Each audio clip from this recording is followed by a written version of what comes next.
Good evening. I now call the Huntsville City Council meeting to order. If all would rise that would like to and are able to for the invocation led by Reverend Todd Noren-Hentz, of pastor of Epworth United Methodist Church, followed by the Pledge of Allegiance led by Councilman Devyn Keith.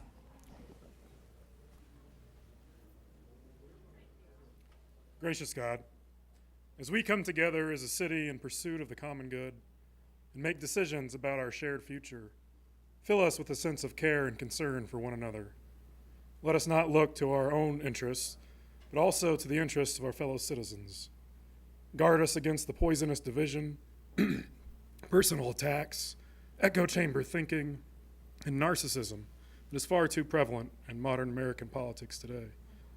Be with each of these leaders that they will have the courage to remain true to the principles that brought them to public service, and not settle for politics or alliances with politicians that seek to divide by race, religion, sexuality, or other means, even when the political pressures mount. In this moment, we are also mindful of the passing of Commissioner Bob Harrison, and we give thanks for his many contributions to our city and county.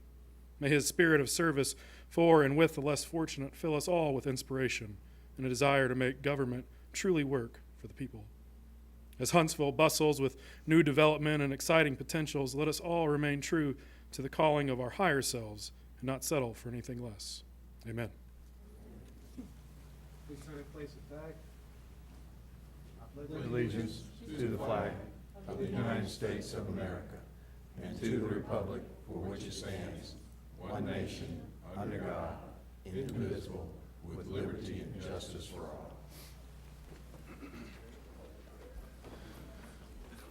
Thank you, Reverend. Thank you, Councilman Keith. The minutes from the October 12th meeting have been received, and they'll stand approved if there's no objections.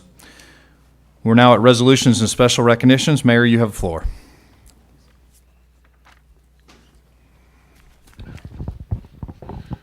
Thank you, Mr. President. As many of you can see, I'm going for best dressed tonight.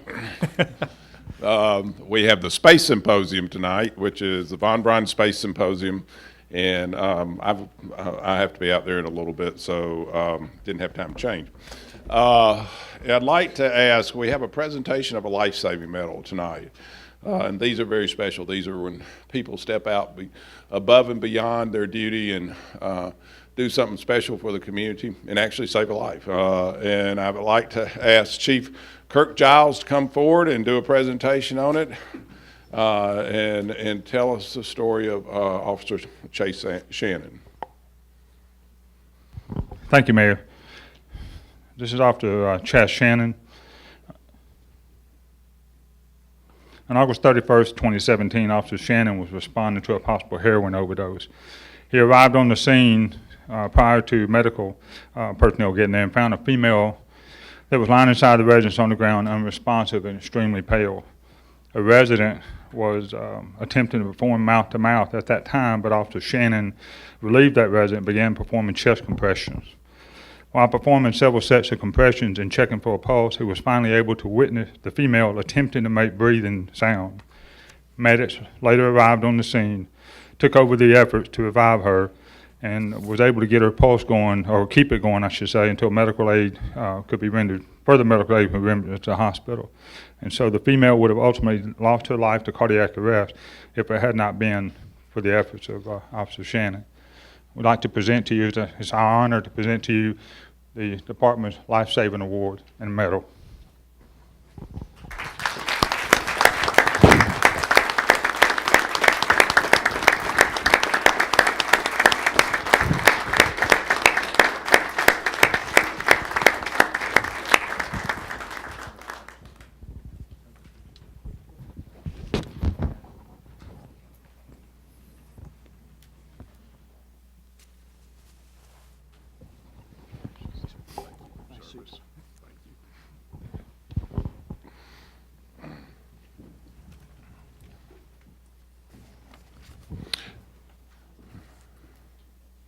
Officer Shannon, thank you for your service. We'd like to ask, Mr. President, we'd like to ask if we can take item 15L on the agenda and take it out of order. It is a $40,000 donation from Huntsville Swim Association, and some members from Huntsville Swim Association here. Would y'all please come up? Council members, with your approval, we'll take 15L out of order and receive a big check. So the chair moves for approval of 15L. It's a resolution authorizing acceptance of donations. A second by Mr. Kling. Discussion. All those in favor signify by saying aye. Aye. Opposed? 15L has been approved. Now, we had unanimous approval of 15L, so congratulations for unanimous approval, but it's very, very hard not to vote for someone who's presenting you a check. And tell us a story about where y'all got started, because as we were putting in the new pool, I kept hearing stories about parents and participants and people who wanted to do something better and kind of revive the older pool too. What do we call it? The legacy pool. The legacy pool. Yes, not the older pool, the legacy pool. Tell us a story. Well, sir, if I may, I'd like to just give you a quick update. From the moment that you broke ground about 2 years ago, since you put the first shovel in the ground, I can tell you that our team has grown from 396 swimmers to 520 as of today. I believe that's right, Matt? We were able to raise, by virtue of your partnership in concert with the construction, we were able to raise a little over $200,000, of which will go to the renovation of the legacy pool, and half of that money is going to a program that we started 2 years ago. You'll remember we started the program in North Huntsville for the underserved children. We currently have 50 sea dragons who swim in that program to date, and that's by virtue of the construction program and the new aquatic center. And then finally, as you know, about 15 days after the pool opened, we ran the first, it was a joint running of the first regional meet since the new pool, and the numbers that came back were an income of $1.5 million. So thank you for investing in us. Thank you for investing in the Sea Dragons. Thank you for investing in our city. And with that said, sir, we'd like to present to you a check for $50,000. If you'll let me come back next year, my goal is to bring you back a duplicate check. If you'll let me come back. Yes. Thank you, sir.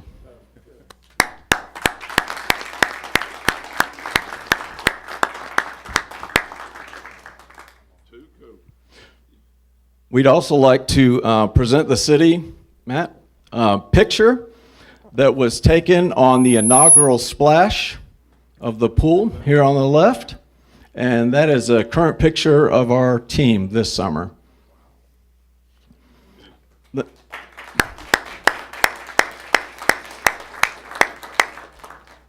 And then finally, we'd like to give a memento to some of the key leaders. This is a historical picture book that shows the construction of the facility over the previous 2 years. Wow, fantastic. We'd like to give one to you and several of your key leaders, and I was assuming they were going to come up here, and I don't know how these things run. That handsome man back there leaning against the corner. So we'll just... Thank you so much. Thank you so much for what you guys did. Just an incredible blessing to our city. Thank you so much. Thank you, Steve. Take the top ones. Thank you so much.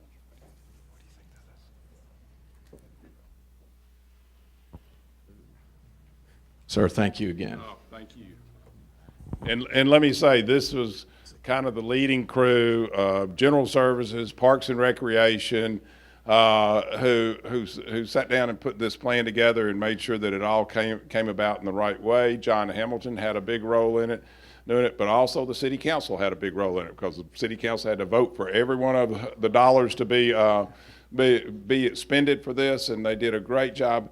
And and we're seeing a return on investment. So to y'all, thank you for all your hard work, because it is a partnership. It's a partnership between community and the city of Huntsville, and each one of these council members, thank you for your support as we move through this. Thank you.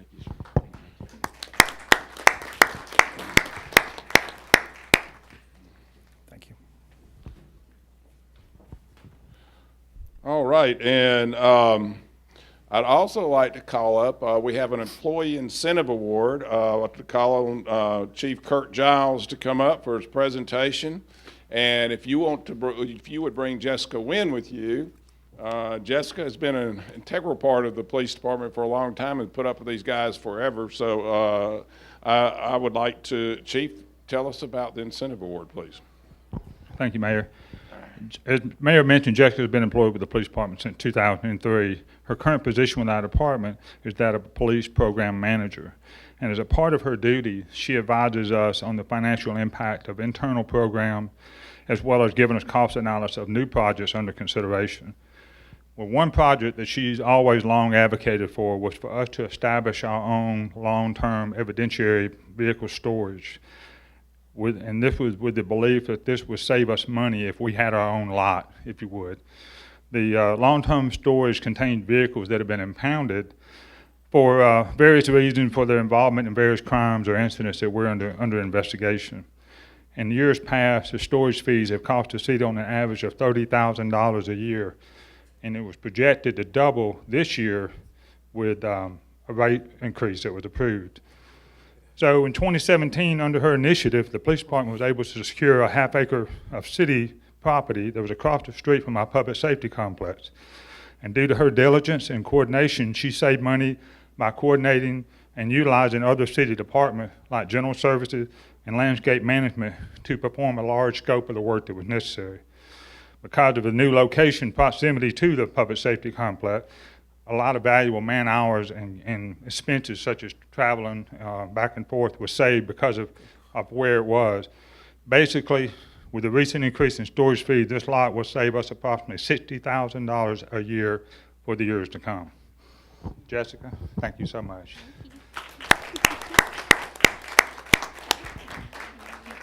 Thank you. Get a picture.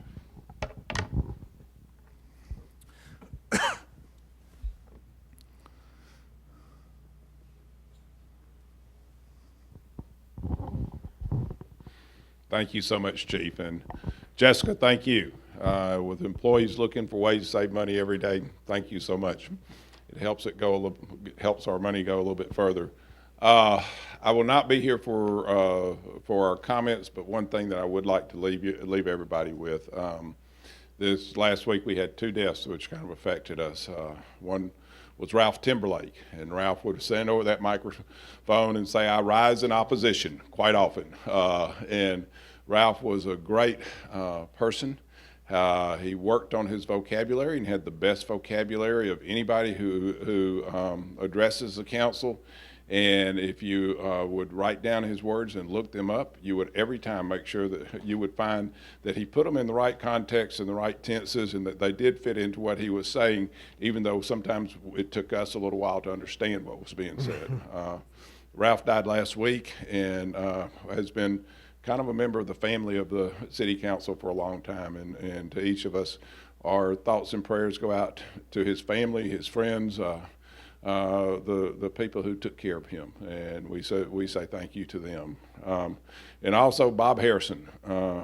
Bob Harrison was our county commissioner, and was served, I want to say, I was trying to count up the years, but somewhere near 16 years. It might have been 20. But Bob was our county commissioner forever, and he was a person, I always called him Big Bob. He was a big guy physically. He was a big guy mentally. Always had thoughts that were that were very, very cerebral thoughts, and he thought about things that would really were pretty much outside the box. A lot of outside the box thinking. But Bob has been a leader in this community for years and years and years, and we will miss Bob Harrison. So each of us, in your own way, take a moment out, and in thoughts and prayers, keep Bob Harrison and his family in your thoughts and prayers. Thank you, Mr. President. Thank you, Mayor Battle. Council members, we have one resolution tonight. It's the subject Mr. Tommy Battle was just speaking about. It's a resolution to recognize Mr. Ralph Timberlake upon his passing on Monday, October 23rd, 2017. Is there a motion? So moved. Second. Motion by Mr. Keith, second by Mr. Culver. Discussion. Mr. Keith, would you like to read your resolution? Yes, I actually don't have the resolution with me. It'll be presented with the family. But if I was to take out a paragraph from the obituary, I think it is very pertinent to where we are now. As Ralph probably told you, the obituary reads, he was a licensed aircraft pilot and enjoyed immensely his career as a political activist. He was very vocal and didn't hesitate to share his opinion and debate socioeconomic issues and concerns. Mr. Timberlake was a military veteran and a retired civil service employee. And if I may, I remember the first time I met Mr. Timberlake when I was first running. And it's always a good time to meet somebody with his type of personality at G's Country Kitchen, so that if you disagree, you could just stuff your face with good food. A 30-minute conversation in a doorway led to a 3-hour debate over the change in the community. But the one commonality, and I think Mayor Battle says it best, is that when he rose in opposition, it wasn't necessarily always against something but for something.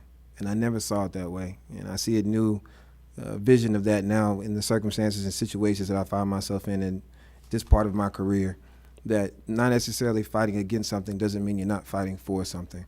And he always gave, though we might not agree, a solution. He didn't just rise to argue. He said that there was a better way he thought it could be done. And I respect any man who has an opinion that's followed by a solution. So tomorrow at 5 o'clock, it will be at Royal Funeral Home. I'll have the opportunity to make that resolution, present it to the family, and give my respects to an amazing man. Thank you, President. Thank you. Would any other council members like to speak? I would just like to say I was blessed that Mr. Timberlake frequently attended my council meetings, and while he would pontificate boisterously, perhaps at some of the council meetings, he, on a one-on-one basis, was a pretty neat person. We did some good things. You know, as a former newsman, I always liked the fact that he wanted transparency. And I think one of the things we do is that we've got the agendas put out for the public, and we have done things like the addresses of the community development addresses that are cited after it's passed the council. Those do become public knowledge, so that people in the community have a right to see who's not following the rules, and perhaps it puts a little pressure on those who are not following the rules. But Ralph was a good person, and I think all of us were a little bit better because we knew him and we had him coming to our city council meetings. Thank you. Mr. Culver? Thank you, Mr. President. I was about to say madam, but that would be inappropriate. It definitely would be. So, Ralph Timberlake was one of my students at Calhoun Community College. In Ralph's words, he matriculated through Calhoun. He followed me up to the splendiferously impeccable Alabama A&M University, where he sat in some of my classes. And he also followed me here to the council. But you know what I noticed about Ralph Timberlake? Mr. Timberlake was like our conscience, and I kind of put he and Miss Jackie Reed in the same category because to some degree they serve as our checks and balance.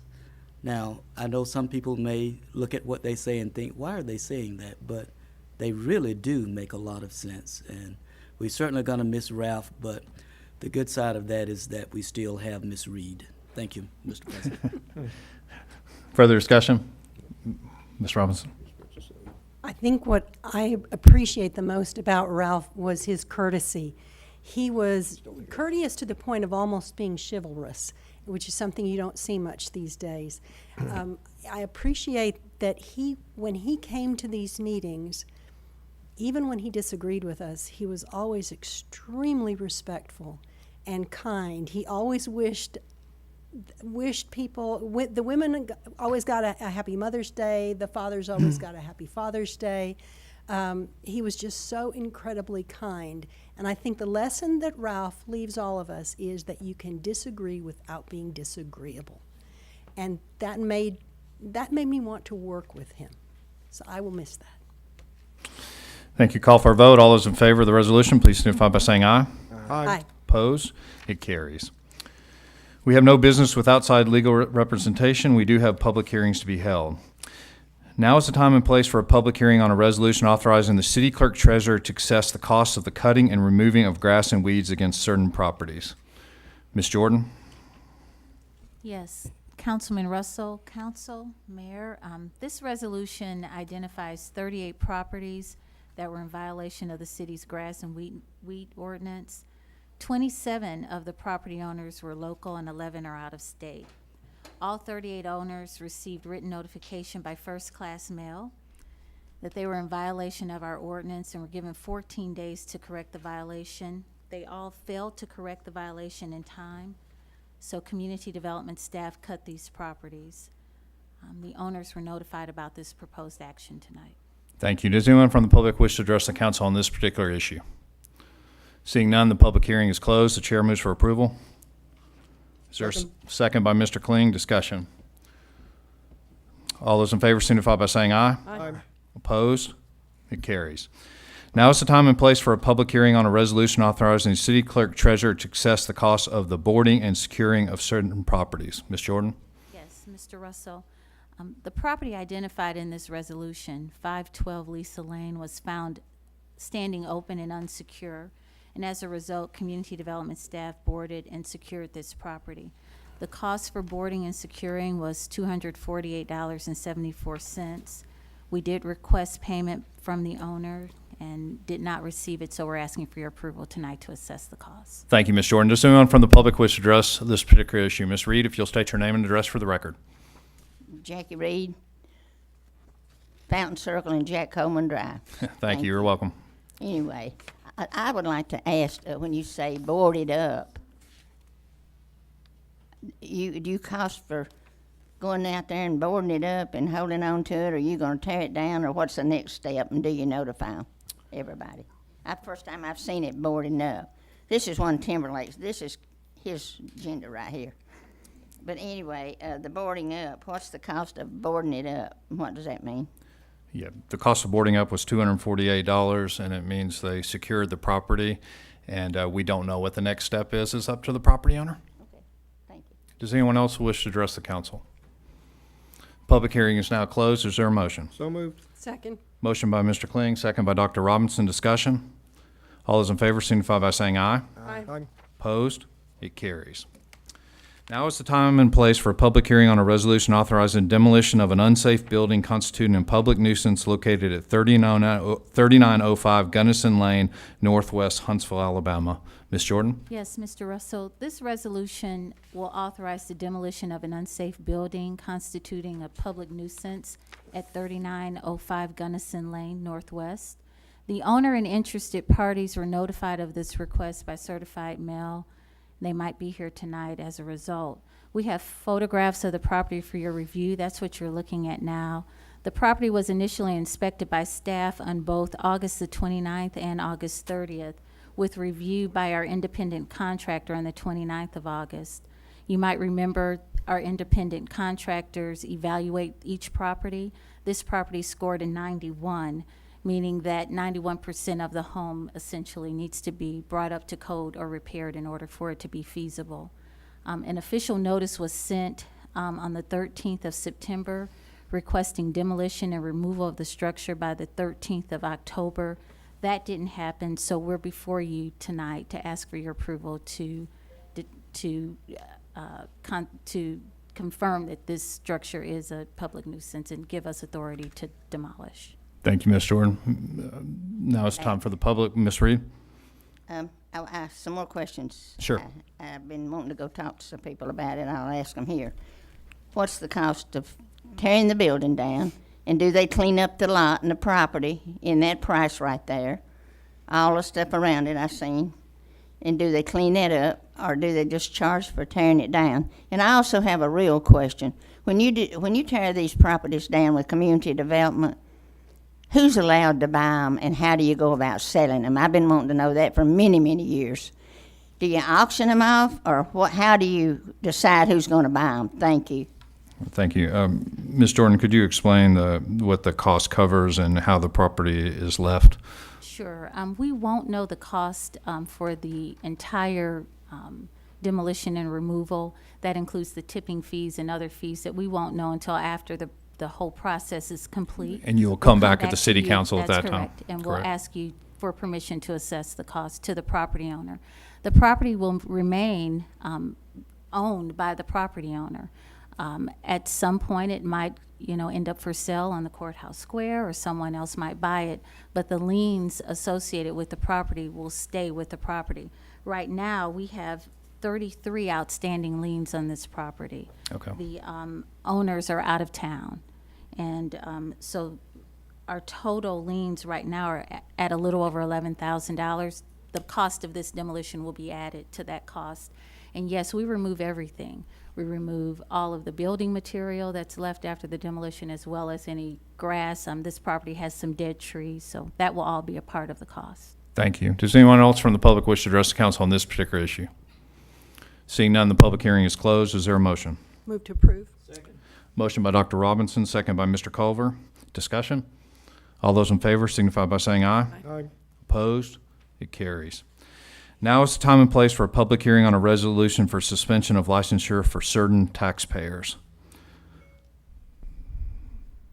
Ms. Biggs? These are for final assessments for taxpayers. They've been provided confidentially under seal to council for review.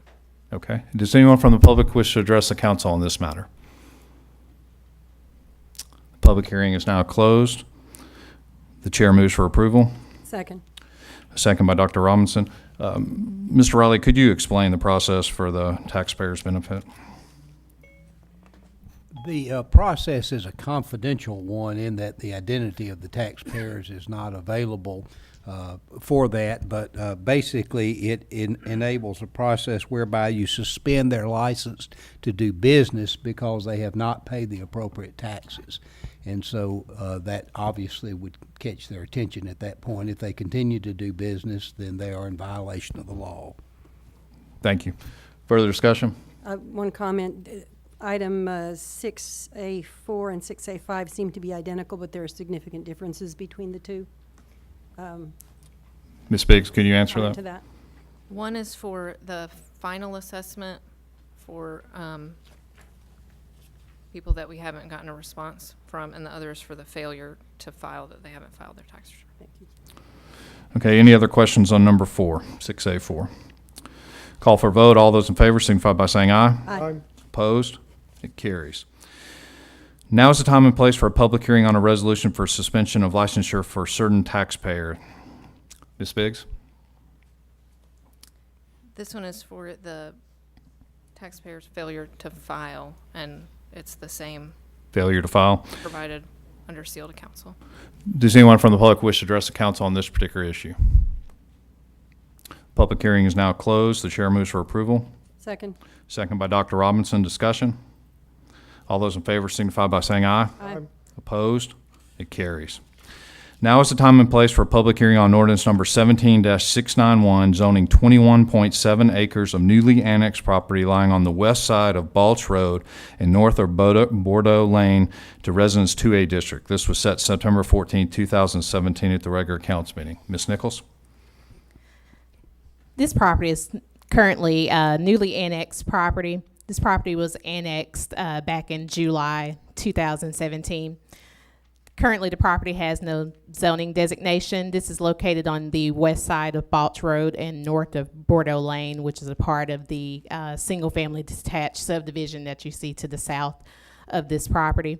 Planning staff would like to propose a zoning designation of Residence 2A, which is consistent with some of the surrounding zoning designations. The proposed developer for this property would like to construct a single-family multi-development on this particular property, and Residence 2A can accommodate that particular use. Thank you, Ms. Nichols. Does anyone from the public wish to address the council on this particular issue? Mr. President, It's a public hearing now. I'm aware of that. Okay. I would like to ask the developer to come up, Mr. Martin, just to comment on that, if it is okay, sir.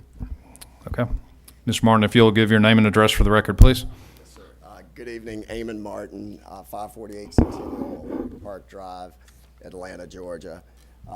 Good evening, everyone. I'm a senior developer with Penrose Properties, and we are the private developer. Mr. Martin, we're having trouble hearing you. If you could speak directly into the microphone, it would help us. Thank you. Yes, senior developer with Penrose Properties. We are the Housing Authority's development partner to redevelop the site into approximately 80 units of affordable senior housing, where we, with Housing Authority, competed for an allocation of tax credits through the Alabama Housing Finance Agency, which we will use to leverage approximately $11 million of private equity, which we will use with conventional private debt to make an over $14 million investment in this project.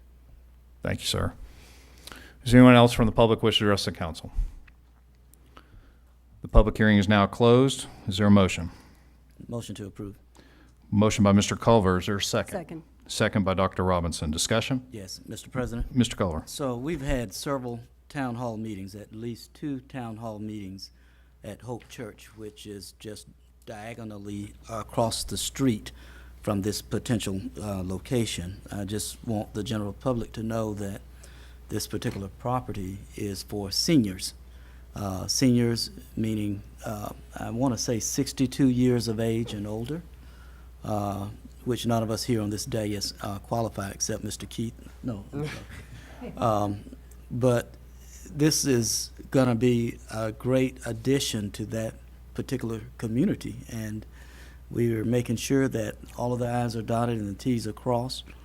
We also have made every reasonable effort to notify the public, and I think our administrative assistant has sent out postcards indicating the town hall meetings and things of that nature. So we're looking forward to moving on with that. Thank you, Mr. President. Thank you, sir. Further discussion? I have a question. Mr. Keith. I did not know the development was here, and I was going to ask the councilman. Somebody had asked me, is this a link to, I guess, what would be the Sparkman Homes migration? If this, in any way, is anybody knowledgeable of this senior living would be an opportunity for those individuals from Sparkman Homes who are elders to be relocated to that location? Ms. Nichols or Mr. Culver? And I believe someone from Huntsville Housing Authority is here. If I understand correctly, that property is for anyone who qualifies, but if you give us more specificity on that. Yeah. Hi, Danielle Thomas from the Huntsville Housing Authority, and yes, there would be a waiting list created for that property in particular, where anyone from the city of Huntsville or who's 62 years of age or older could apply for it. Residents who currently live in Sparkman Homes and also wish to apply for that property could also apply for it as well, and meeting the criteria would be welcome. Okay, thank you. I think you'll see Mr. Herford's name there soon. Thank you. Thank you. Further discussion? Call for a vote. All those in favor signify by saying aye. Aye. Opposed? It passes. Now is the time and place for a public hearing on ordinance number 17-693, zoning 15.47 acres of newly annexed property lying on the east side of Old Big Cove Road and north of Ridge Point Drive to Residence 1A District. Ms. Nichols? This zoning request is also newly annexed property. It's approximately 15.47 acres. This property is on the east side of Old Big Cove and north of Ridge Point Drive. This property will be an additional phase to the existing Hampton Ridge subdivision.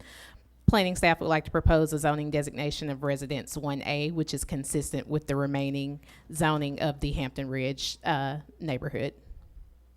Thank you. Does anyone from the public wish to address the council on this particular issue? Seeing none, the public hearing is now closed. The chair moves for approval. Second. Second by Dr. Robinson. Discussion? All those in favor signify by saying aye. Aye. Opposed? Carries. Now is the time and place for a public hearing on ordinance number 17-695, zoning 6.39 acres of newly annexed property lying on the north side of U.S. Highway 72 West and west of Providence Main Street to Highway Business C4 District. Ms. Nichols? This property is also newly annexed land. This property is located south of the Providence Planned Development Community. This property is located on the north side of U.S. Highway 72 and west of Providence, Maine. It's approximately 6.39 acres. Planning staff would like to propose a zoning designation of Highway Business C4, which is consistent with the CVS next door as well as other adjacent properties. This will be for a proposed retail use. Thank you. Does anyone from the public wish to address the council on this particular issue? Seeing none, the public hearing is closed. Is there a motion? Move for approval. Second. We have a motion by Dr. Robinson, a second by Mr. Culver. Discussion? Yes, Mr. Culver. Thank you. Ms. Nichols, has there, and I know you all have vetted this through planning and et cetera, what opposition, has there been any opposition in reference to that? There has not. We've also reiterated some of the deed restrictions that are listed on this property, and the developer is well aware of that. This property was previously, or is still a part of the Beasley Spring Acres subdivision, and he's aware of all of the density controls such as lighting, landscaping, and height restrictions, as well as use restrictions on this particular property. Okay, and that particular zoning doesn't include strip clubs, does it? It does not. Thank you. Further discussion? All those in favor signify by saying aye. Aye. Opposed? It carries. We have no public hearings to be set. We do have communications from the public. When I call your name, please come to the microphone. You'll have 3 minutes to address the council. Ava Malone.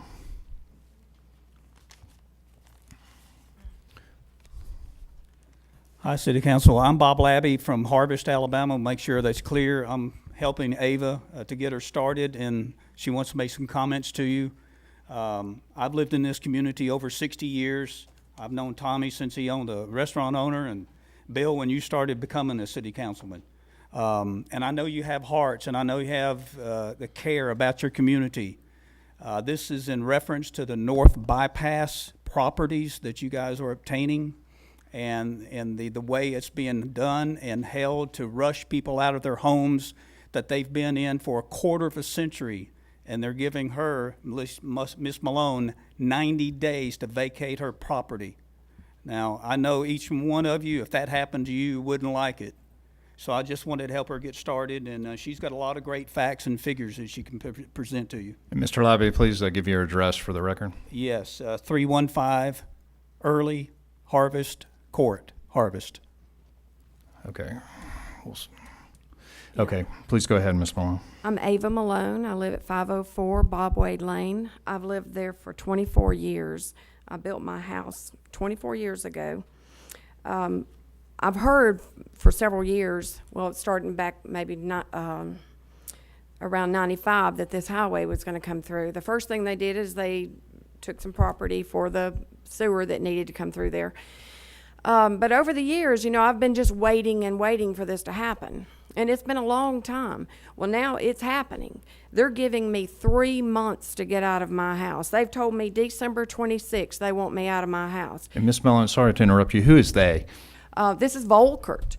The city of Huntsville has a contract with Volkert to acquire these properties. I have the contract here between the city of Huntsville and Volkert. I know what they're trying to do. I know what they need to do. I know that they have until June to get everybody out of their houses. They've got, I think it's 64 properties that they're trying to acquire through there. They've made me an offer. The offer is lower than what I would take for my property if I was trying to sell it on my own. I've been there 24 years. I built this house. I've taken care of this house. And now they're taking it. I don't have the privilege of naming the price that I'll take for my property like anybody else would have. Instead, they tell me what they're going to give me, and if I don't take it, I go to court. And it'll go before people like you, and y'all will decide what I get, what you think is fair. They're going to go by what they think is just compensation. Well, what they think is just is not just to me. I've lived there. I know that place. I want to stay there. I can't stay there, and I know that. But it's not fair that my right as a property owner is taken from me. I cannot tell them what I want. I can't negotiate. Everybody else gets to negotiate when they sell their property. I can't negotiate. So, you know, I'm upset about this. I'm upset that I have to leave so quickly. I've got 24 years that I have to fold up and get out of there by December 26th. It's not right. Mr. Riley, could you advise the council? If I can, I just add No, one- Mr. Labby, I'm sorry. Mr. Riley. If you could advise the council, it sounds, I guess this is eminent domain by the state of Alabama or the city of Huntsville, or what, do you know anything about I'm this? not personally familiar with this particular action, but it does sound in the eminent domain category. And there is a process, and again, as you correctly mentioned, if you do not disagree or do not agree with the price that is offered for your property, you are not without remedy.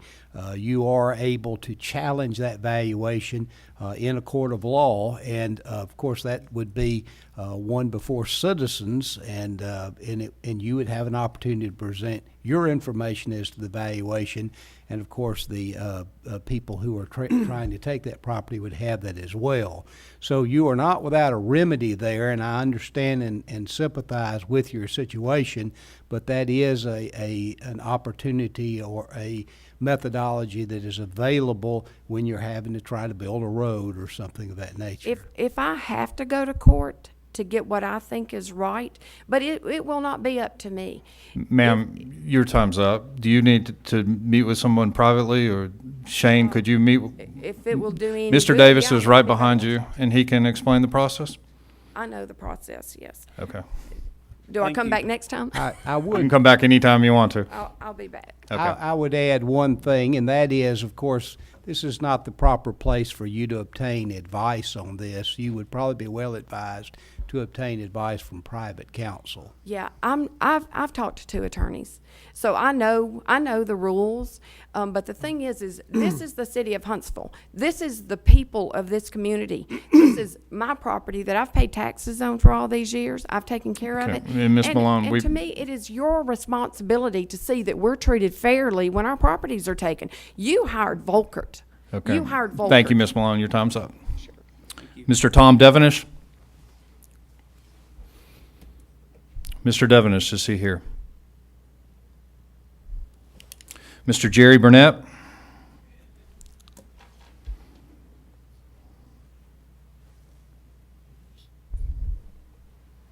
Good evening.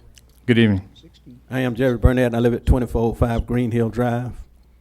Thank you for allowing me the opportunity to speak. Glad you're here. My problem is it's growing. A couple of weeks, 2 meetings ago, I was here and I complained about the neighbor with barking dog, making up noise in the neighborhood, and with their old smelly self, stinking. The problem has gotten worse. Now I have rats running through the neighborhood. And I had called the animal control a number of occasions, and then Tuesday when I called, they said, they asked my name, and I went on to tell them my name and address, and they said, we got you on record. So you've been calling here before, and we have visited that location that you're complaining about twice, and we only visit twice in a year, so your 2 terms is up. You take your problem someplace else. So here I am. What is the process on the barking dogs in the neighborhood? And they did mention that I need to take pictures, and I have the pictures. So where do I get help? Mr. Keith, are you the councilman for this area? Yes, sir. Mr. Keith? Miss Shepherd should be here, but I've called down to the office, and I know they have reached out. Maybe she can meet with him in the outside, or even if she's in the other room, I know where they meet, she might want to come down and give that perspective. I'm not certain that we have a 2-time limit. I don't believe that is true, but if that is true, I would love to hear about that. But I do know that we have reached out. If somebody could get Miss Shepherd, or if he could meet Miss Shepherd in the back. Hey, Dr. Shepherd. Dr. Shepherd, did you hear Mr. Burnett's problem? He has a problem with the neighbor's dog, and he said he's called twice and told that was the limit for calling. Barking dog? Yes, we can definitely talk about that. And Dr. Shepherd, can we just give the reference that we don't have a limit how many times you can call animal services?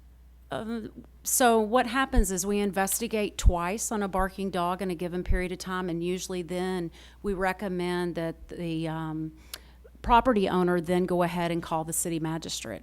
But he and I can definitely talk, and I can look into the investigation and what we were able to find when we were on the person's property. And he also has photos, if you could look at those as well. Yes. Thank you so much. No problem. Mr. President? Mr. Kling. If I could ask Dr. Shepherd why she's here. I guess it was a couple of years ago, Councilwoman Robinson and I met with Lyle Voiles of the Neighborhood Association. We were talking about different neighborhood issues, and one of the things that was brought up, about 7 or 8 different issues, was barking dogs. Are we at a point with all the complaints we've been getting, I've been getting them, and I'm sure other council members have, do we need to be looking at some sort of a barking dog ordinance or mandating these little noise things, not the collar things, but the noise things that'll distract a dog when they bark or something? So we do have a barking dog collar program where we let you borrow. Yeah. They're the shock collars, and we do educate people. There's another type of collar where it sprays citronella spray when the dog barks, and that works really effective and is probably more humane for most barking dogs. But the ones that we were able to get for our free program are the shock collar. There's a DVD that comes with it. We allow the person to borrow the collar to see if it's effective. And the collars are affordable. They're about $25 to purchase yourself. So I think offering them has worked very well. Over the 15 years I've been with Animal Services, I think we've come to understand barking dog complaints more and more, and I feel like we've done a much better job on trying to mediate that situation. And a lot of times it's a dog that has a particularly shrill bark that truly is any noise makes it bark, and the neighbor just may be someone that really enjoys being outside, and that noise really takes away from the quality of their life. So there are times that we can mediate it and help resolve it with the dog being inside most of the day or definitely at night.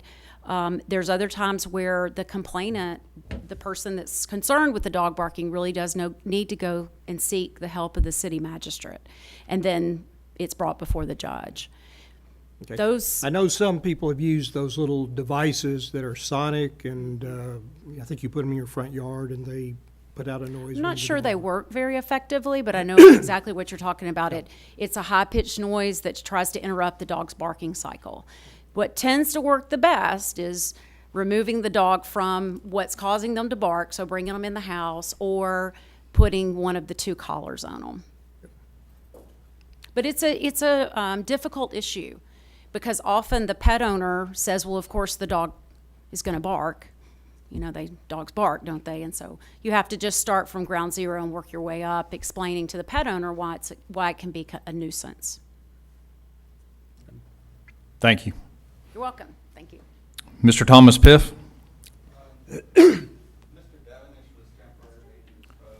Mr. Piff, you're up.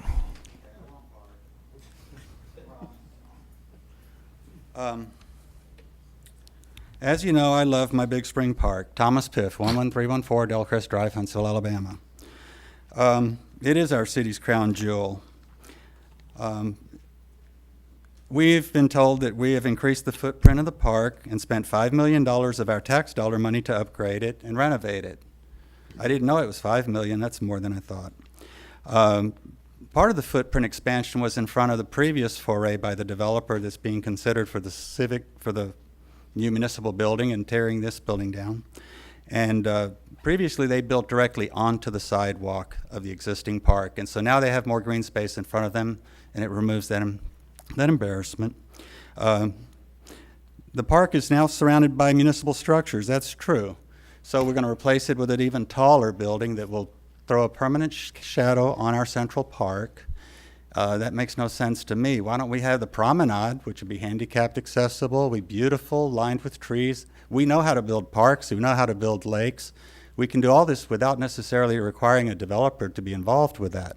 We could actually build a beautiful real arena over there, so we wouldn't have to bring our lawn chairs, and we could actually enjoy our park for future generations. The young people we're trying to draw to our city, if they really come in the numbers we're hoping, they're going to want more Central Park, and every great city has a great Central Park. So the new City Hall is needed in the interest of efficiency, and so forth and so on. We are scattered across 20 or more buildings. Well, if one looks at the plans for the new building, it is actually going to take up half of the municipal parking garage, which is already ringed with survey markers. The half building would have to be pretty tall to take up all of these people that work in those 20 buildings. And I just don't see how that would serve us 10, 20, 30 years from now, which is less than half the economic life of any new building. So I think we're painting the taxpayers into a corner by building a half building on that property. Let's see.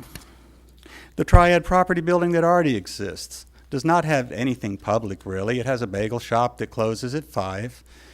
There's no restaurant. Nothing that was ever promised was delivered at the time. This deal does seem to front-load the advantages for the benefit of the developer while ignoring ours. The building itself will loom tall, and as Joe Davis said when the Big Spring was inducted into the National Register of Historic Places, he said in 1973, "The low buildings to the north have been replaced with a huge, nondescript office building that is totally out of scale with the area." Joe Davis did not need an architectural model to see that this is what the new building would look like. If it was set back further and we expand our park, I think that would be a wonderful combination of purposes. Mr. Smith, your time's up. I understand. Thank you very much. Sure, thank you. Mr. Eamon Martin? Okay. Ms. Jackie Reed?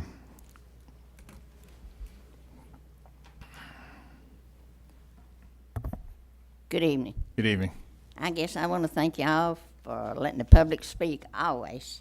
I want to wish you a happy Halloween. Have you recognized my suit tonight? It's the rattlesnake suit I have it on tonight. You know what that means, don't you?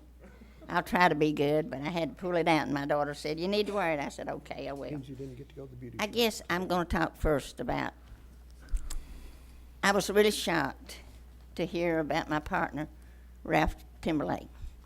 That was my partner. I'm like the mayor. He used big words, big words, and he knew just exactly how to place them where they belong because he was really, really good. I didn't even know he'd passed until tonight, and I'm very, very sad. I'm going to miss him. And Bob Harrison, I go to all the county commission meetings, and he missed 2 or 3, and I'd been asking him about him. And then when I read and heard that he had passed too, he always had some good questions too. So I'm going to miss my partners in crime. I know that y'all love to hear from all of us, but I'm not gone yet. Don't start singing Peace in the Valley. There's one still left standing, so I'll be here for quite a while, I hope. Anyway, my boss is the man upstairs, so you go talk to him if you got a problem. Anyway, I would like to thank you, Councilman Cover, for bringing up our names and throwing my name in there with him. I know sometimes I'm not respectable and as calm as I need to be, but I do love you. Don't forget that. It's tough love, though. And I want to talk about this building right here. We're still lobbying about this property right here. We don't know the value of it, the appraisal value, and we don't have any real estate people sitting up there, supposedly. But we'd like to know some more about this property. And I have something here that somebody sent me in a real big envelope where Kay Ivey signed a paper around August 25th about preservation. And she signed it, and it says buildings, older buildings. It's called Subject, Alabama Preservation Act. She signed that. That's for any buildings that's 20 to 40 years old. You have to go to a committee. Of course, somebody done told me they've got a letter from the state about the elevator over there, and I asked for the letter. I want to see that letter that came from the state about that building over there. But we're lobbying to hold. I want this property built. I'm just lobbying. It don't matter what I want. You're not going to do it anyway. But I'm lobbying each one of you to put this property, city property, right back on these 2 pieces of property. And you can afford to move these people out of this building. You spend a lot of money, just waste a lot of money. I could call a lot of money. And you could spend some of it just to move some of these people in another building. I know my time is about up, but the lady that came in here and they gave the city. Ms. Reed, your time's up. Another minute, please. We haven't allowed anybody to have a minute tonight, but you're welcome at the end of the meeting. I'll get you at the end of the business, and I'll be tougher. Okay. Thank you. Mr. Devyn, did you want to speak? Please go ahead.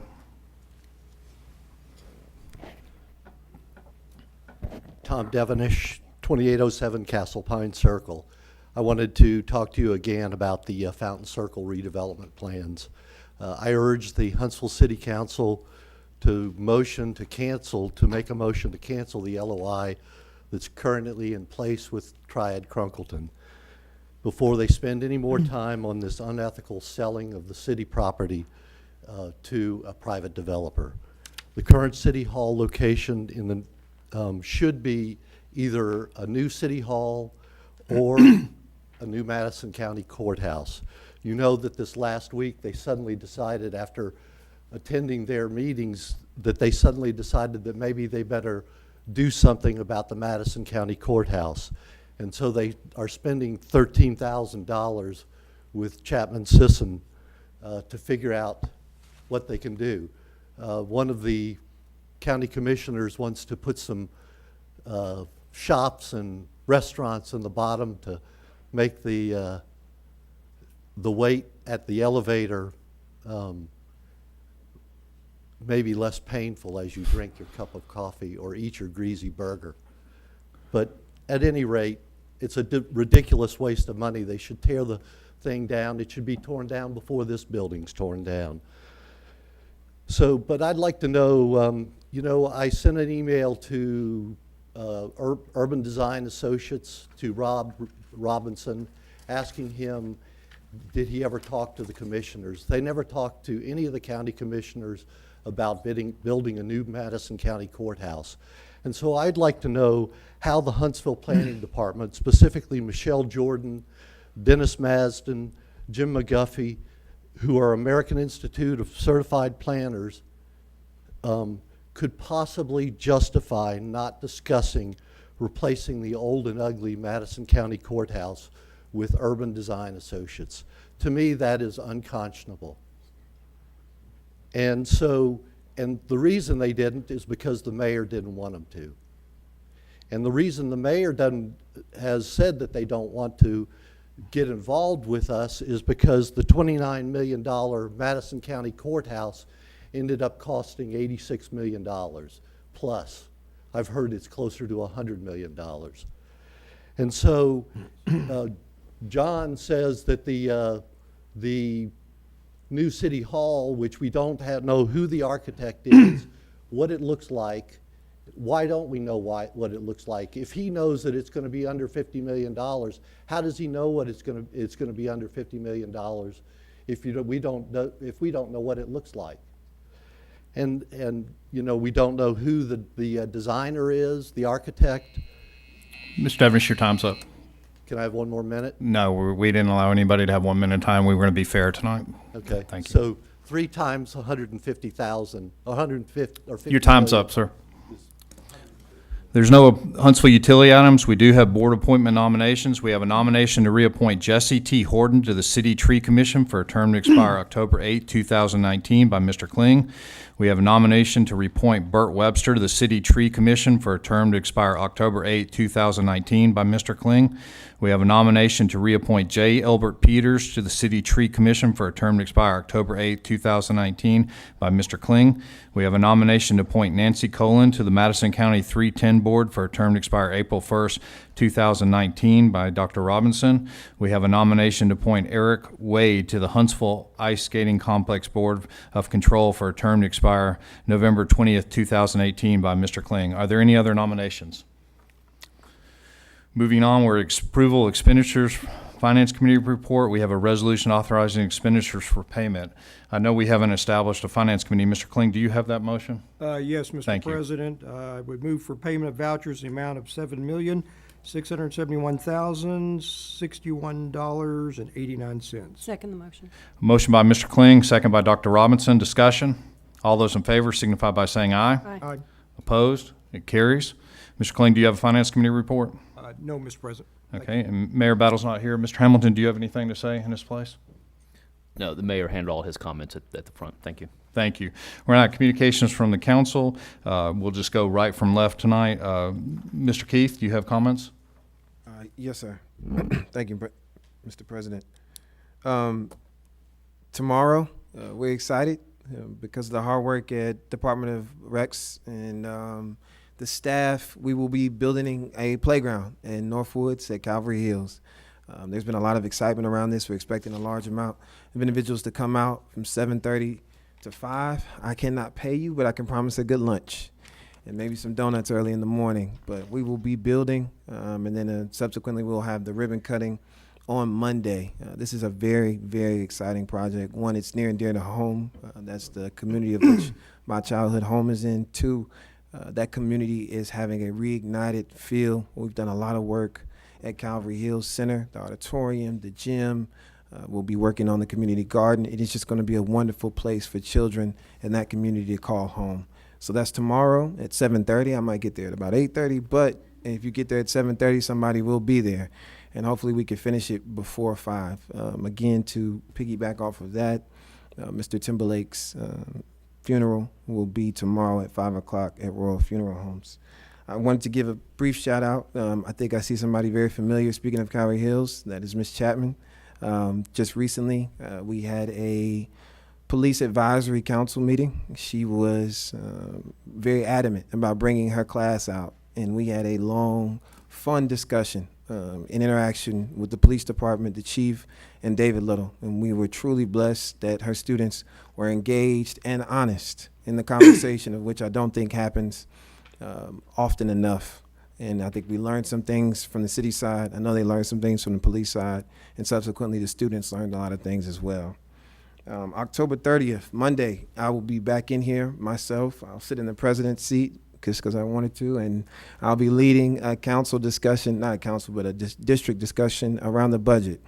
A large amount of people in my community just want to understand it. What does it mean to pass a budget? How does that budget affect our community, and how do we affect the budget? So we'll be back here at 6 p.m. next Monday to discuss those things and get input from our community. And finally, it's already been discussed, but Commissioner Harrison, and I want to be very candid, somebody who in a lot of senses you either love him or you don't. But at the end of the day, the individuals who love him and don't love him, all of us respect him. And he is somebody who means what he says and does exactly what he says when he wants to do it. And it is usually, from what I've seen in the time I had an interaction with him, to the benefit of his community. His legacy will live on as a fighter in every sense, and he has left an impact on a community and a foundation for individuals like myself to build upon. So our community has lost a titan. The city of Huntsville has lost a titan. But fortunately, before he left, he led a legacy that will live on. And Ditto Landing will be partnering for a cleanup at Ditto Landing beginning at 8 o'clock in the morning. We're hoping the weather will cooperate. And people are invited to join us between 8 and 12. There will be opportunities for activities of all skill levels and energy levels, and we welcome the public to come and help us clean up Ditto Landing. And finally, I will have a town hall meeting on November 6th at 6:30 at the Bailey Cove Library. Our focus is going to be a report on progress on the overpasses and also plans for the new Hazeland Road extension, and we welcome the public to join us. Thank you, Dr. Robinson. Mr. Kling?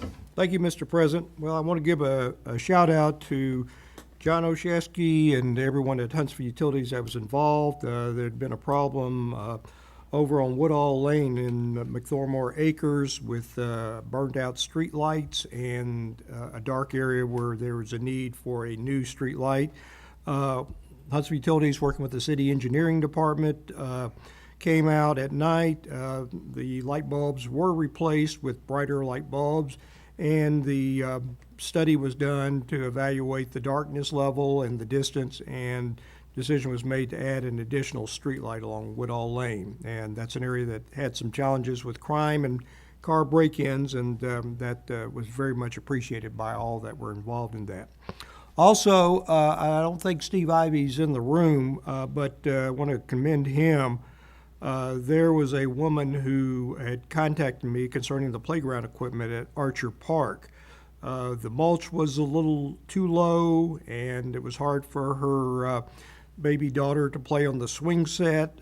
Steve was able to come back and tell me that the mulch would be added on. They already had an order in for that, and in addition to that, they're going to take a look at repainting the playground equipment that's gotten kind of rusted. That could, be something rough that a child could hurt him or herself on.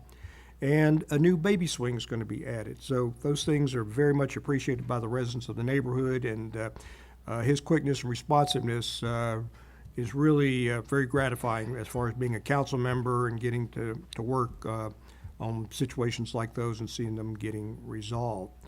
I know we had some discussion earlier tonight from a citizen about the northern bypass, and I don't really want to stump anybody, but I guess somewhere down the line, could Shane or whoever the appropriate person be, give us an update on the process of the routing that's going on.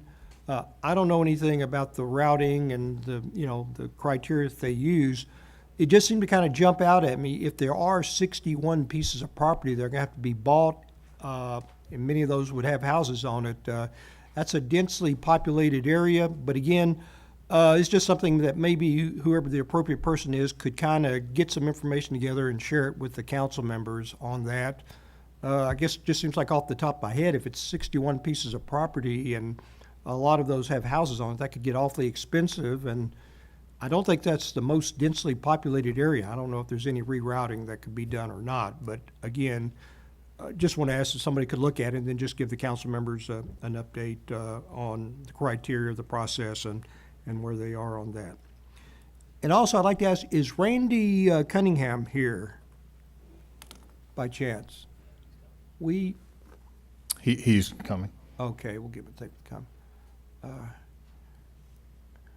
Randy, we never got a chance to connect this week. I've got a problem that's coming not from one, not two, but now three different neighborhood areas about a certain builder, Mr. Mullins, and the problems that we've had. I know over in the Mayfair area, I think there were like 3 or 4 different locations that residents were complaining about, things that he's doing, portalets being left on the sidewalks, flooding issues impacting adjacent property owners. But a gentleman had contacted me who lives right down at the end of the street of Governor's Place, where Governor's Place and Governor's Drive comes in, and he's got a problem. Apparently, the developer went onto his property to put some type of telephone pole, light pole, or something, electrical pole or something that he had done. So I don't believe he got the gentleman's permission.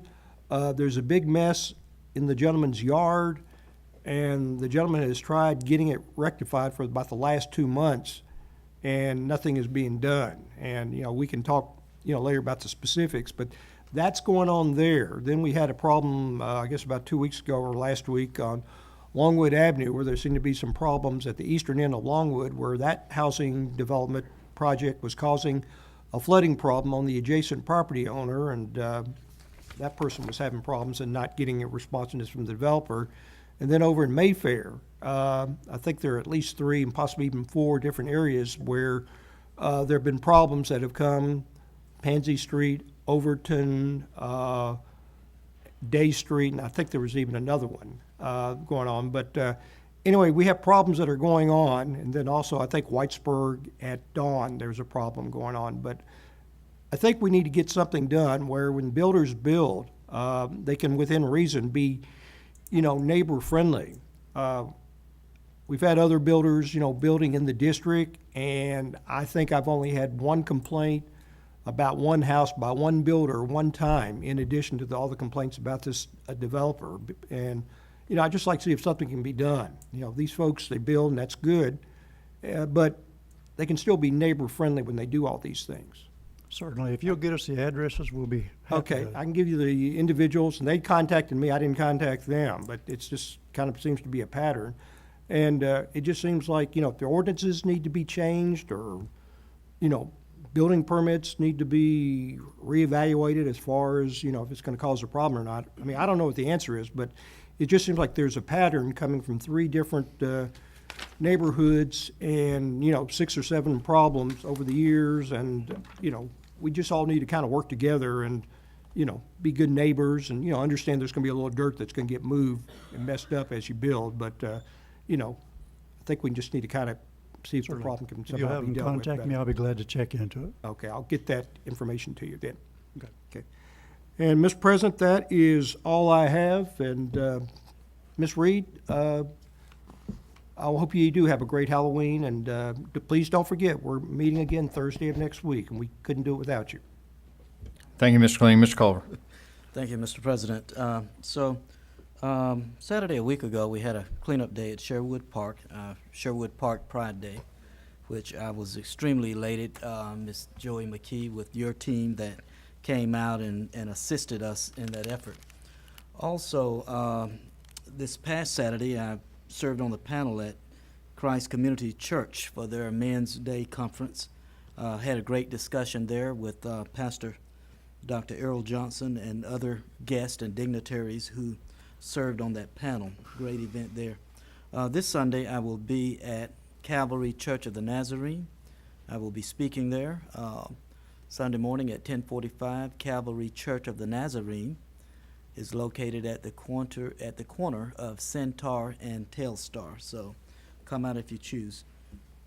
Also on November the 7th, and I feel sorry for Miss Martin, Kathy Martin. I know that you're having a town hall meeting, Dr. Robinson, a day or two before that, and I'm having one on the 7th. It will be at the Williams Middle School. It's regarding the Zert Road and Martin Road projects. We've had a lot of concerns, a lot of inquiries as to what's happening. I think we've done exceedingly well in terms of communicating to the public. So I'll say it again at this council meeting tonight. This will be the last meeting that we will have as it relates to trying to educate the general public where we are with Martin and Zert Road projects. We'll have ALDOT there. We'll have, I believe, Garver Engineering, our city engineering, and of course yours truly will be there, all of us to entertain whatever questions you may have. And the reason we're doing it at Williams is because my office has sent out, and thank you, Mr. President, for approval, about 2,000 postcards to residents who live in that area. So make sure you come out. If you got an interest at all about what's happening with that project, make sure you come out. Also, on Saturday, November the 11th, we will have our annual Feed the Homeless dinner, and that's kind of a misnomer. I say feed the homeless. We do feed them, but we also provide them with blankets. We provide them with coats. We provide them with goodie bags, you know, things that they can use, personal hygiene stuff and things of that nature. So this will be Saturday, November the 11th at Macedonia PB Church, located on Dupree Worthy Road. And I want to thank Mr. Tommy Brown, as always, our Director of Transportation and Parking and all of the other hats that he wears, for providing the buses. We usually take about 5 city buses, and we pick up, you know, folk from the Downtown Rescue Mission, Soup Kitchens, First Stop, and some of the other areas where people need assistance. So again, Saturday, November the 11th, from 12 o'clock until 2 o'clock. We'll start picking up. I guess we'll start loading the buses about 10:30, somewhere in that neighborhood, and proceed there. And Mr. Keith, I certainly share your views as it relates to our late friend, Commissioner Bob Harrison. Bob and I fought quite regularly. Bob was a fighter in our community. And if he believes in something, he's going to fight you. And that's a good thing.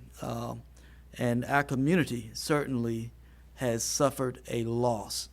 Madison County has suffered a loss. I will be presenting a resolution, probably an honorary resolution. I don't think we meet again until Thursday. Don't have a definite date of the going home celebration, but we will have an honorary resolution ready for the family at that time. And that is all I have, Mr. President. Thank you, Mr. Culver. As already mentioned, the council will be meeting Thursday, November 2nd and Thursday, November 16th. We're on a holiday schedule, so we will have a different schedule in November 2nd and 16th. And then, council members, you probably already have meetings scheduled, and for the public's benefit, there'll be a Redstone Joint Land Use Study on Monday, October 30th, 2017 at 6 p.m. This will be in the National Geographic Theater and the Davidson Center at the Space and Rocket Center. The Joint Use Study is a cooperative planning effort between Redstone, surrounding jurisdictions, state and federal agencies, and local citizens to address land use compatibility around Redstone. So if that's your interest, please go to that meeting Monday, October 30th at 6 p.m.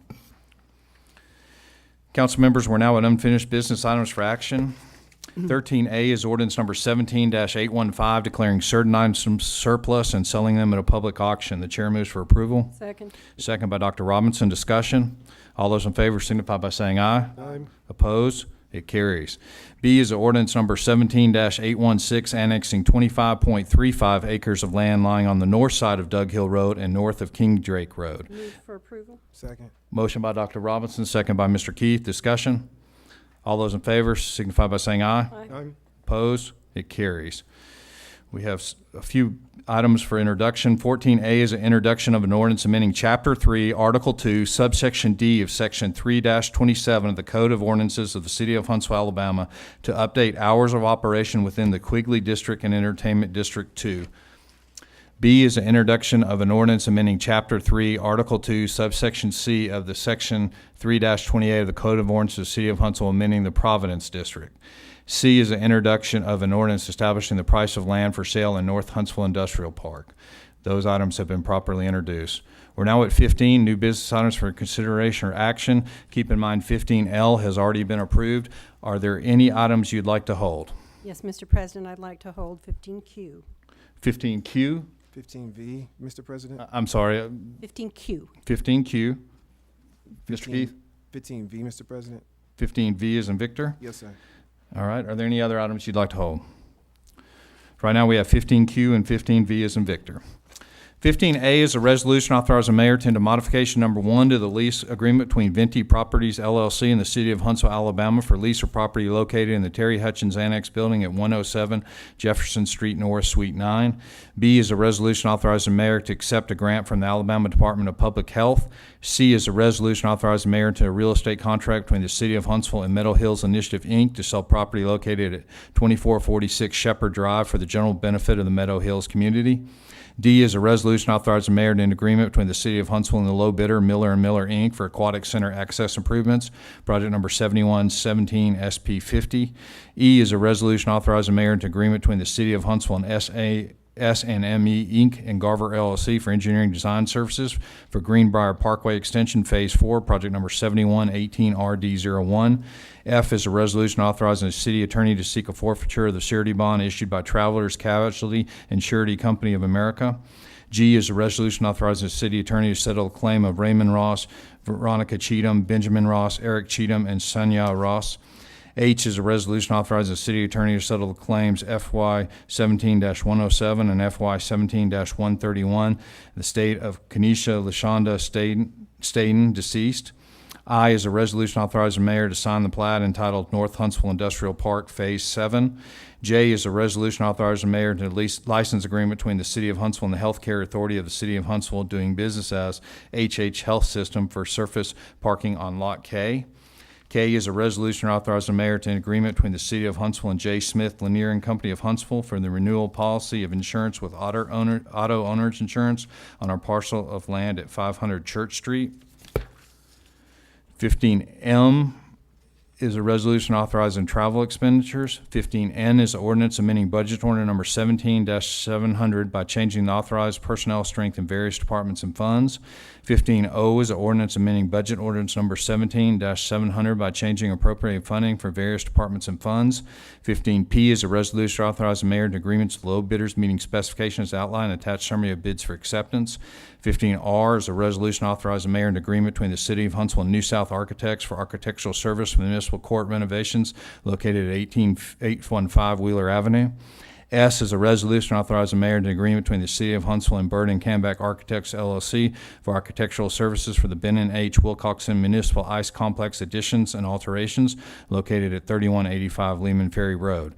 15T is a resolution authorizing the mayor to agreement between the City of Huntsville and Nola Van Person Architects PC for architectural services for Phase 2 Aquatic Center renovations at 2213 Drake Avenue. U is a resolution authorizing the mayor to a special employment agreement between the City of Huntsville and Dennis Thompson. W is a request for authorization to advertise and fill one full-time Secretary 2 position, grade 10. X is a resolution for authorization to advertise and fill one imaging records clerk position, grade 8. Y is a request for authorization to advertise and fill the 2 municipal court marshal positions, grade 11. The chair moves for consolidation approval of 15A through K, 15M through P, 15R through U, 15W through 15Y. Second. A motion to consolidate and approve in a second. All those in favor signify by saying aye. Aye. Opposed? It carries. 15Q is a resolution authorizing the mayor to agreement between the City of Huntsville and Building Construction Associates for construction services of the Barrett Bluff Overlook venue located at 3102 Barrett Drive. Move to approve the resolution. The second by the chair. Discussion. I have questions about, just about the project for the public's information. Yes, and ma'am. and also, Mr. Hamilton, if you could address how it's going to be funded. It's a shared project with the city. Mr. Nuno, if you'll go first. Yes, sir. This is a contract with Building Construction Associates in the amount of $470,978. It is for construction of a 2,500 square foot elevated concrete deck that will be a portion of it will be cantilevered out over the bluff to give a nice panoramic view of the city. Construction time is approximately 80 days. Thank you. Mr. Hamilton, could you explain the funding, please? Yeah, council may recall that going back probably about 2 years ago in the capital plan, the city committed to do a 50-50 split with donors to Burritt Museum for both the new schoolhouse as well as for this overlook. In fact, based on donations, they've paid a little bit more than 50%. So it is the shared expense. The original amount that we had committed to the projects, which I want to say is approximately $800,000. I don't remember the exact number off the top of my head. Has never risen. Any overages have been paid for through donations where they've done fundraising. And some of the items within those projects did come in above the original bid, and so Burritt stepped up through their donors and covered any of those additional costs. So the city's commitment has remained fixed throughout, but it is a shared project. And I would say that there's a number of projects that we're doing like that. We think it's a good model. It does rely on the public to make the commitment to say, yes, we want that sort of project in our community. And so you've got a shared commitment from the government as well as from the citizens. Thank you. Further discussion? One other quick question. When Barren Bluff was originally built, there was concern from the public regarding that the project would impede the view from the bluff, but the project was modified to make sure that didn't happen. Have similar concerns been expressed about this? Are there any concerns about the overlook?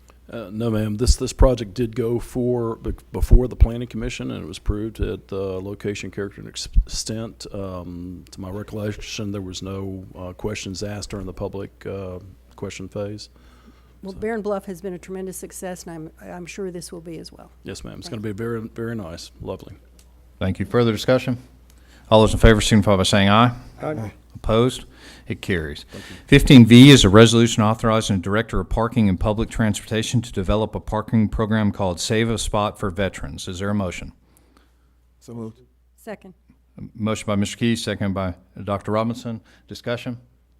Yes. Mr. Keith. Before you have the resolution, I'll read it aloud and then give a brief summation of where we are, council members.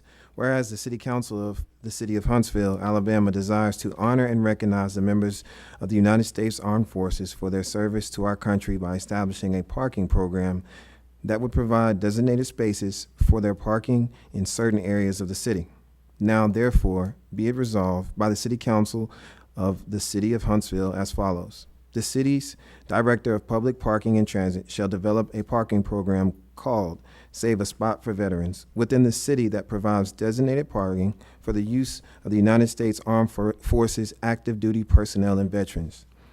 Such designated parking spaces shall be in a convenient location in order to provide ease of accessibility to city services offered at the city facilities. The designated parking spaces shall be identified by appropriate signage. The location of the spaces and the signage shall be at the discretion of the Director of Public Parking and Transit. For the purpose of this resolution, the term active duty shall mean full-time duty in the active military service of the United States, including active duty or full-time training duty in the United States Armed Service Reserve component, and the term veteran shall mean a person who served in the military, naval, or air service who was discharged or released under conditions other than dishonorable. Before you, council members, is a program that I've been thinking about working on for a long time. It is not new to the private market. It might be new to the public. And as I have said, in this city, We have, not only on our staff here at the city, but all of us, I imagine, have constituents who are veterans, are serving as active military. This idea came upon me as I was at the Richard Shower Center. There's a young man who swims in the Monday morning group, and though nobody says anything, he pulls his truck all basically up to the front door on the backside where there is no parking spot, because he has a struggle, I guess, from getting from his truck to the door. This opportunity for us is sort of to lead the charge on what I believe might spill into the private market. I am hoping that businesses jump into this program and save a spot for our veterans as well.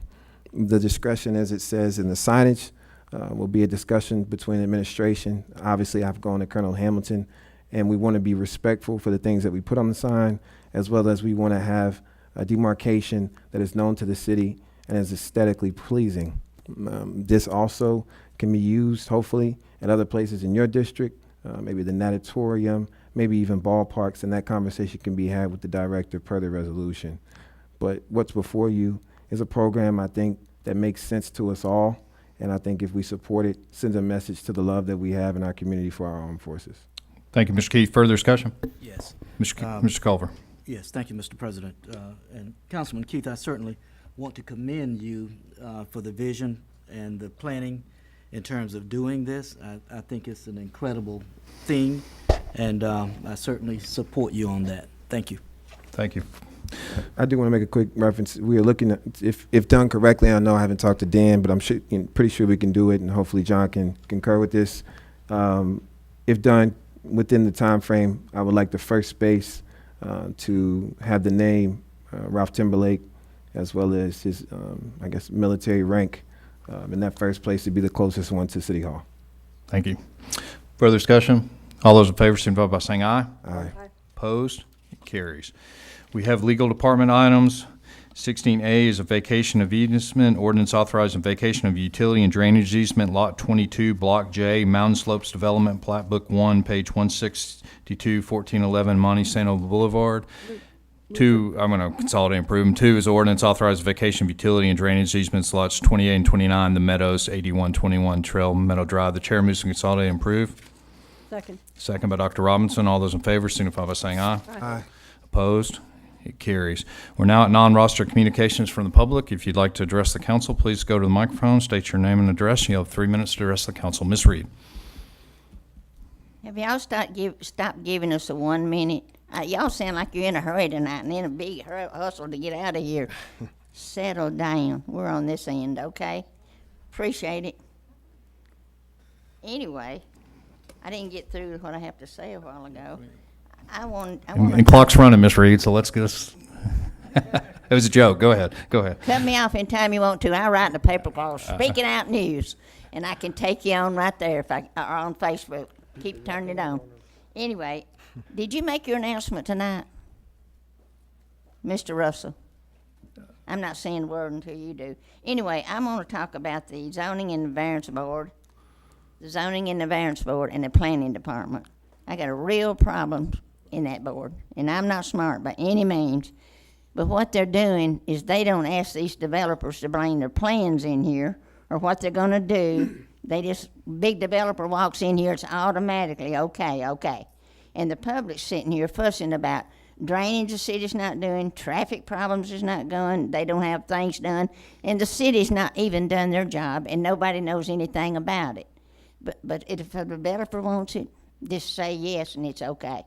I have a problem with that. It was filled full the other night of another neighborhood fussing about all the things the city hadn't done it, they'd been calling about, yet they okay all this stuff. So I don't know who's head of it and who's doing it, but I care about the people and the public. They don't have a voice. I'm sorry. It's too bad we don't want to move them all out of the city. And then we got traffic problems everywhere all over the city, and I don't see anybody doing a thing about it. Nobody respects the road anymore, and they'll run over you, get out of the way.